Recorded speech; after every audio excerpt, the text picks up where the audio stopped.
জাতিসংঘে সবচেয়ে বেশি অর্থ দেয় কোন দেশ? মার্কিন যুক্তরাষ্ট্র। দ্বিতীয়, চীন। জাতিসংঘে সবচেয়ে বেশি অর্থ দেয় যুক্তরাষ্ট্র। জাতিসংঘ শান্তিরক্ষা মিশনে যুক্তরাষ্ট্র কত শতাংশ অর্থায়ন করে থাকে? 22%।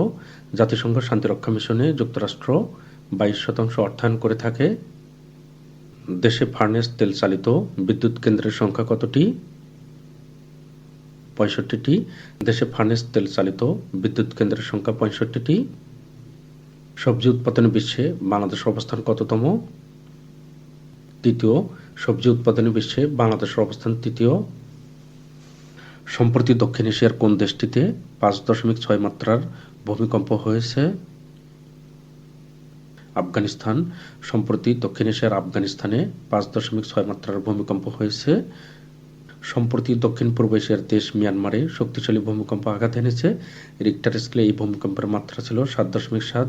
মিয়ানমারের পাশাপাশি থাইল্যান্ডের রাজধানী ব্যাংকক সহ এই অঞ্চলের অন্যান্য স্থানেও কম্পনের খবর পাওয়া গিয়েছে।